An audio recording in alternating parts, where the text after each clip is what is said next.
ਇਹ ਜਿਹੜਾ ਰੋਡ ਤੁਸੀਂ ਵੀਡੀਓ 'ਚ ਦੇਖਣ ਲੱਗੇ ਹੋ ਨਾ, ਮੈਂ ਕਹਿੰਦਾ ਕਹਿੰਦਾ ਵੀਡੀਓ ਚਲਾ ਦਾਂ। ਇਹ ਨਹਿਰ ਨਹੀਂ ਹੈ, ਇਹ ਰਸਤਾ ਹੈ, ਇਹ ਰੋਡ ਹੈ, ਪਰ ਇਹ ਨਹਿਰ बनी दी है पूरी। बरखा कन्ने इस रोड की यह हालत है कि दूरा दिखना तो इं लगता कि दोनों बखियां हरियाली के बूटे न और बिच एक नहर आवा दी है। पर जो कोल जाओ तो पता लगता ये तो रोड है। और ये वीडियो सानू भेजे दा जेड़ा ये वीडियो सानू भेजे दा ये जगह पई सुकेतर नंदनी डंसाल वाली साइड, ये जनाखा वार्ड नंबर 1। और वीडियो च तुस देखी सकते हो इं लगा दा कि रोड पूरा नहर बनी दी है। तो साथियों ये है जनाखा वार्ड नंबर 1 डंसाल दा रस्ता जिहड़ा आंदा है, तो दूई बखी ये जिहड़ा रस्ता है ये जांदा है सुकेतर नंदनी बस साइड का भी आंदा है। 2008 च ये रोड बनया तो 2026 है, ब्लैक टॉप भी मिली हुई, तो रोड के साइडें पर कोई भी छोटी छोटियां दीवार नहीं बनाई गई ताकि पानी जिहड़ा है वो रुकिया जा, खेतरे वाली बखी चली जा। लेकिन रोड के विच सारा पानी चला दा इयां ते खड्डे खड्डे होए, रोड की ध्यान कुसै ने नहीं दिता। ये वीडियो जिहड़ा है ये लापरवाही का एक जिंदा जागदा सबूत है। हुण इहदे पर कौन संज्ञान लैना, ये तो हुण सरकार आपूगा सोचा PWD लैंदी है या लोकल जिहड़े चुने दे विधायक ने वो लैंदे ने। जी वीडियो में जो आप देख रहे हो ये नहर नहीं है, ये रोड है, ये रास्ता है। लेकिन ये बरसात के या फिर बारिश के मौसम में ये नहर बन जाता है। ये जगह जनाखा के वार्ड नंबर 1 और 9 के बीच में है। इस साइड वार्ड नंबर 1 है और ये वार्ड नंबर 9 है, और ये डंसाल की तरफ जा रहा है। और यहाँ पर आप देख सकते हैं पीछे सुकेतर नंदिनी की तरफ से ये आ रहा है। और इस पानी की वजह सिर्फ एक है कि सरकार ने 2008 में ये रोड तैयार किया था, और 2008 से लेकर 2026 तक सरकार के पास इतना पैसा नहीं हुआ कि वो इस रोड के साइडों पर एक प्रोटेक्शन वाल और ड्रेन जो है वो रिपेयर कर सकें। और जिस वजह से वो नाली का यहाँ पे प्रोटेक्शन वाल का ना होने की वजह से बरसात में या फिर भारी बारिश में सारा का सारा पानी रोड पे आ जाता है। और इस रोड पर पानी की वजह से ये रोड जो है ये बह जाता है। कहने का मतलब है कि अगर सरकार ने इतना पैसा खर्च करके थोड़ा सा रोड बना लिया था और आज ये रोड जो है ये मेंटेन रहता है। और मेरी सरकार से ये गुजारिश है कि लोगों की जो लैंडस्लाइड इतनी हुई है प्रोडक्शन वाल की वजह से या फिर नाली नहीं होने की वजह से इतनी ज़मीन बह चुकी है, जितने आप मिट्टी देख रहे हैं ये सारी की सारी मिट्टी जो है ये लोगों के खेतों का खेत जो है वो वहाँ से आ रही है। आप इसका रंग भी देख सकते हैं, सारा का सारा पानी का है। और ये प्रोटेक्शन वाल और ड्रेन ना होने की वजह से ही आज ये आप देख सकते हैं बहुत सारा पानी जो है वो खेतों का आ रहा है, और कुछ पीछे नाला भी चल रहा होता है। ये ड्रेन और प्रोटेक्शन वाल ना होने की वजह से आ रहा है सब। तो साथियों तुम देखा दे द न्यूज़ रूम 24 आवाज़ ते आऊँ पवन शर्मा। तुंदी सरकार तुंदे मुद्दे एक नवे एपीसोड च तुंदा मता मता स्वागत। दूआ वीडियो दसने तुसें एक मुट्ठी तलाऽ, संजीव कुमार होरें एक वीडियो भेजा। वो आखा दे मुट्ठी का तलाऽ, इत्थै लोग मछलियां गी आटा पाते हैं, देवतें के मते सारे जेह्ड़े निक्के मुट्टे कार्य होंदे न ओह् उत्थै होंदे न, सारे कारज लोग उत्थै करते तलाऽ, क्योंकि तलाऽ बचे दे गै नहीं है, मते घट्ट तलाऽ। ये तलाऽ बड़ा अच्छा है और इत्थों के जेह्ड़े विधायक ने श्याम लाल होर उन्हें ये तलाऽ अपने अधीन लिया हा, इसदी डिवेलपमेंट आस्तै कम्म भी शुरू होया। लेकिन उत्थे कुसा ना उहदे पर स्टे ली आंदे दा, स्टे ले आने के बाद कम्म उत्थे गै रुके दा, कोई डिवेलपमेंट नहीं हुई तलाऽ दी, कोई कुछ नहीं। मते सारी लोकें दी आस्था का केंद्र भी तलाऽ है, क्योंकि तलाएं के संरक्षण आस्तै केंद्र सरकार भी आखदी है पर हुण तलाएंगी अगर कोर्ट च स्टे आई दा तो वो मामला हुण कोर्ट देखग। लेकिन लोग जिहड़े ने बेचारे आखा दे कि एक बंदे ने खाली स्टे आंदा है तो तलाऽ पूरे का पूरा खत्म होने की कगार पर पुज्जी गेदा। वीडियो भेजे दा उन्हें, ये तुस दिक्खी सकते हो। हालांकि ये पर स्टे है, अस ज़्यादा डिटेल च तुसें नहीं दसगे। संजीव कुमार होरें एक वीडियो भेजे दा, तुस दिक्खी सकते हो। और MLA साहब भी बेबस ने, श्याम लाल शर्मा होर, क्योंकि मामला हुण स्टे दा है तो हुण MLA ने तो स्टे तड़ाना नहीं, हुण तो लोग हैं वो जिहड़े अप्रोच करन। ये वीडियो देखो तुस, संजीव कुमार होरें भेजे दा। ये है जी मुट्ठी ग्रां का तलाऽ। इत्थै लोग अपने देवते पूजते हैं, देवतें गी मछलियां अपने श्रद्धा कन्नै आटा पांदे न, जो भी है अपनी आस्था कन्नै जुड़े दा। इस तलाऽ का खूबसूरत नज़ारा तुस दिक्खी सकते हो। इस तलाऽ का कम्म श्री श्याम लाल होरें अपने हत्था च लिया, पूरे ग्रां दे सहयोग करना।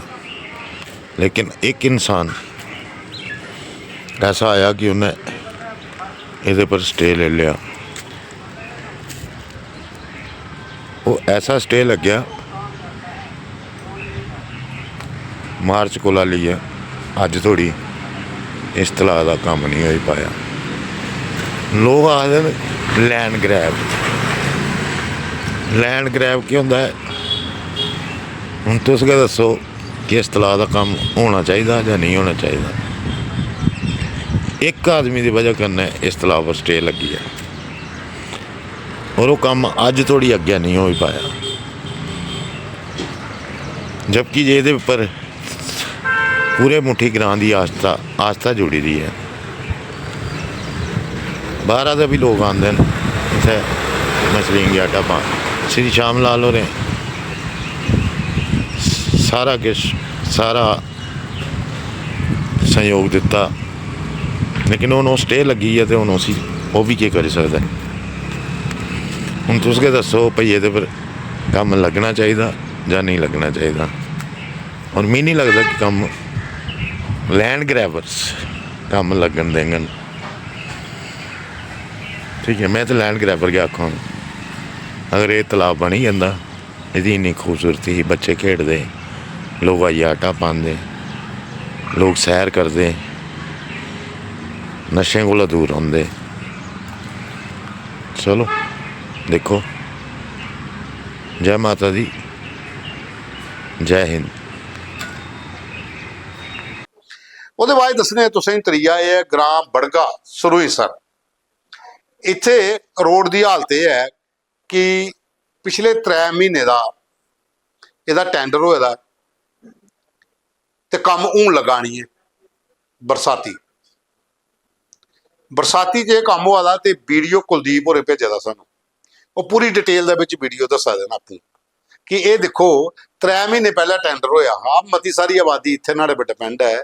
ਬੱਚਿਆਂ ਸੈਕੰਡਰੀ ਸਕੂਲ ਜਾਣਾ ਇੱਥੋਂ ਜਾਂਦੇ ਨੇ, ਗ੍ਰਾਮ ਬੱਸ ਜਾਂਦੀ ਹੈ ਇੱਥੋਂ ਜਾਂਦੀ ਹੈ। ਇਹ ਪੂਰੀ ਦੀ ਪੂਰੀ ਪੁਲੀ ਜਿਹੜੀ ਹੈ ਰੁੜੀ ਦੀ ਹੀ, ਰਸਤਾ ਜਿਹੜਾ ਖਰਾਬ ਹੋਏ ਦਾ, ਰੋਡ ਪੂਰਾ ਟੁੱਟੇ ਦਾ। 3 ਮਹੀਨੇ ਪਹਿਲਾਂ ਟੈਂਡਰ ਹੋਇਆ ਤੇ ਠੇਕੇਦਾਰ ਸਾਹਿਬ ਆਏ ਕਿ ਨਹੀਂ। ਹੁਣ ਜਿੱਲੇ ਬਰਸਾਤ ਸ਼ੁਰੂ ਹੋਈ ਹੈ ਤੇ ਹੁਣ ਕੰਮ ਲੱਗਾ, JCB ਮਸ਼ੀਨ ਕਰਨਾ ਕੰਮ ਚੱਲਦਾ, ਗੱਡੀਆਂ ਤਾਂ ਵੀ ਫਸਾ ਦੀਆਂ। ਅਗਰ ਪਹਿਲਾਂ ਕੰਮ ਸ਼ੁਰੂ ਕਰ ਲੈਂਦੇ ਤਾਂ ਕਿ ਬਰਸਾਤਾਂ ਥੋੜੀ ਲੋਕਾਂ ਦੀ ਰਾਹਤ ਲੱਭੀ ਜਾਂਦੀ। ਇਹ ਕੁਲਦੀਪ ਹੋਰੇ ਵੀਡੀਓ ਡਿਟੇਲ 'ਚ ਬਣਾਈ ਹੈ, ਭੇਜੇ ਦਾ ਦੇਖੋ ਤੁਸ। ਉਹ ਪੂਰੀ ਡਿਟੇਲ 'ਚ ਦੱਸਾ ਦੇਣ ਕਿ ਕਦੋਂ ਟੈਂਡਰ ਹੋਇਆ ਤੇ ਇਹ ਰੋਡ ਕਿੰਨਾ ਇੰਪੋਰਟੈਂਟ ਹੈ, ਕਿੰਨੀ ਆਬਾਦੀ ਇਸ ਇਲਾਕੇ 'ਚ ਪਾਉਂਦੀ ਹੈ। ਸਰੂਈਸਰ ਕੋਲ ਬੜਗਾ ਪਿਆ ਉੱਥੋਂ ਦਾ। ये देखिए, मैं सबको बताना चाहता हूँ, खास करके जम्मू कश्मीर की सरकार को, कि किसकी लापरवाही बताऊँ। ये हमारे लोगों की लापरवाही है, डिपार्टमेंट की लापरवाही है, जहाँ फिर मुझे लगता है कि ठेकेदार की लापरवाही है। क्योंकि अभी बरसात के मौसम में काम शुरू करवाया गया है।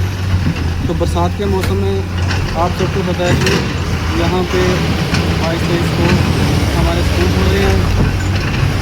स्कूल पर जाने के लिए हमारी हाई सेकेंडरी है, कॉलेज है, मिडिल स्कूल है, प्राइमरी स्कूल है, बच्चों को कितनी दिक्कत आएगी। हमारी गाड़ियाँ कहीं नहीं पहुँच पा रही हैं, क्योंकि आज भी गाड़ी हमारी यहाँ पे वापस चली गई। लोगों को बहुत दिक्कत आ रही है आने जाने के लिए। तो अभी बरसात के मौसम में मुझे लगता नहीं है ये काम कंप्लीट हो पाएगा, क्योंकि ये काम संभव नहीं है। तो 3-4 महीने हमारे को बहुत प्रॉब्लम आएगी। इस प्रॉब्लम का हल बताएं किसके पास हम इसका हल निकालेंगे। तो मैं यही अपील करना चाहता हूँ PWD डिपार्टमेंट को, इस मुद्दे को, इस काम को जल्दी से जल्दी करवाएं, नहीं तो मुझे लगता है कि हमारे लोगों को और ज़्यादा बहुत दिक्कत आने वाली है। ये तो लापरवाही सीधा सीधा मुझे लगता है कि ठेकेदार की है, क्योंकि जिन्होंने इस टाइम में काम लगाया, क्योंकि उनको 3 महीने हो गए टेंडर मिले हुए, अभी तक ठेकेदार ने काम क्यों लगाया। पीछे मौसम भी साफ था, अभी बरसात का मौसम शुरू हो चुका है, तो बरसात के मौसम में हमें बहुत सारी दिक्कत है यहाँ। ये रोड आपको पता है हमारे डिस्ट्रिक्ट जम्मू और उधमपुर के लिए लगता है, जिसमें हमारी कम से कम 10-12 पंचायतें टच करती हैं, और टच करने के कारण हमारे लोग यहाँ से हाई सेकेंडरी डिग्री कॉलेज के लिए आना जाना करते हैं। तो बच्चों को तो बहुत ज़्यादा प्रॉब्लम है। अगर बंदा बीमार हो जाए तो हम कहाँ लेके जाएंगे। अगर नाले में पानी आया होगा तो वो तो मर जाएगा इधर ही। तो मैं यही अपील करना चाहता हूँ, अगर ये जल्द से जल्द अगर किसी ने संज्ञान नहीं लिया, इस काम को जल्दी से जल्दी नहीं किया, तो हो सकता है हम सारे गाँव वाले रोड पर बैठ जाएंगे, रोड को ब्लॉक कर देंगे। तो फिर इसका जिम्मेवार खुद डिपार्टमेंट होगा या फिर ठेकेदार होगा। तो मैं यही अपील करना चाहता हूँ, इस काम को जल्दी से जल्दी जैसे हो सकता है वो करवाएंगे। ਉਹਦੇ ਬਾਅਦ ਦੱਸਣਾ ਤੁਸੀਂ ਬਲਾਕ ਭਲਵਾਲ ਪੰਚਾਇਤ ਸ਼ੋਆ ਕੰਬਲ ਮੋੜ ਤੋਂ ਨਰਗਾਰਾ ਰੱਤਾ, ਇਹ ਪਿਆ PWD ਦਾ ਰੋਡ। ਇਸ ਰੋਡ ਦੀ ਅਣਦੇਖੀ ਇੰਨੀ ਹੈ ਕਿ ਕੋਸਾਂ ਨੇ ਧਿਆਨ ਨਹੀਂ ਦਿੱਤਾ, ਨਾ PWD ਨੇ ਨਾ ਲੋਕਲ ਕੁਛ ਹੈ ਜਨ ਪ੍ਰਤੀਨਿਧੀ ਨੇ। 2 ਸਾਲ ਦਾ ਲੋਕ ਆਖਾ ਦੇਣ ਕਿ ਇਹਦੇ ਪਰ ਬਲੈਕ ਟਾਪਿੰਗ ਦਾ ਇੰਤਜ਼ਾਰ ਹੋਆ ਦਾ, ਲੁੱਕ ਨਹੀਂ ਪਈ। ਤੇ ਰੋਡ ਦੀ ਹਾਲਤ ਇੰਨੀ ਜ਼ਿਆਦਾ ਖਰਾਬ ਹੋ ਜਾਂਦੀ ਹੈ ਕਿ ਪੈਦਲ ਚੱਲਣਾ ਮੁਸ਼ਕਲ ਹੈ। ड्रेनेज सिस्टम नाड़ा पूरी तरह कन्नै ठप्प होए दा, पानी जगह जगह खड़ोते दा, बुरी हालत है रोड दी। ते भलवाल ब्लाक जिहड़ा पिया ये आया नगरोटा विधान सभा च, ते इत्थों ने अपील की है कि कम से कम इस रोड वाली बक्खी ध्यान दिता जा ते लोकें दी आवाजाही ते ठीक हो जा। उहदे बाद एक वीडियो होर दस्सने तुसें, वो वीडियो है वार्ड नंबर 32 पौनी चक, MLA पौंदे नाड़े च जम्मू वैस्ट वाले अरविंद गुप्ता और इत्थे गली है पुलिस पोस्ट का कोल, पौनी चक पुलिस पोस्ट का कोल गली है, उत्थे इसलिए पानी खड़ोते दा, खड्डे ने, रोड की हालत खस्ता है, इस गली का भी काम नहीं होया। और ये वीडियो राज होरे भेजे दा, आखा दिन कम से कम MLA साहब इत्थे विजिट करन। ये जी गली बड़ी इंपॉर्टेंट है, 3-4 महल्ले लगते नाड़े कन्नै, इसलिए पानी बुरी हालत होई दी, उत्थे खड्डे ते खड्डे भरोचे दे। इस गली का कुछ ठीक करिए ताकि लोकें भी थोड़ा सुखा दा साहब है। ये वीडियो तुम दिख सकते हो, ये है पौनी चक का पुलिस पोस्ट के कोल दा। ते साथियों ਇਹ ਸਾਡੇ ਕੋਲ ਅੱਜ ਦੇ ਫੋਟੋ ਵੀਡੀਓ ਮੁੱਦੇ ਜਿਹੜੇ ਤੁਸੀਂ ਭੇਜੇ ਦੇ, ਖਬਰ ਦੇ ਕੈਪਸ਼ਨ 'ਚ WhatsApp ਨੰਬਰ ਦਿੱਤਾ ਦਾ, ਉਹਦੇ ਪਰ ਆਪਣੇ ਮੁੱਦੇ ਭੇਜਦੇ ਰਹੋ। ਸਾਡੀ ਇਹ ਕੋਸ਼ਿਸ਼ ਹੈ ਕਿ ਜ਼ਿਆਦਾ ਤੋਂ ਜ਼ਿਆਦਾ ਹਾਈਲਾਈਟ ਕਰੀਏ, ਜਿੰਨੇ ਮੁੱਦੇ ਤੁਹਾਡੇ ਹੱਲ ਹੋ ਸਕਣ ਕੋਸ਼ਿਸ਼ ਕਰਗੇ ਕਿ ਹੱਲ ਹੋ ਜਾਣ। ਤੇ ਫਿਰ ਮਿਲ ਗਏ ਕੱਲ ਪਰਤੀ ਇੱਕ ਨਵੇਂ ਐਪੀਸੋਡ 'ਚ ਸੋਮਵਾਰ।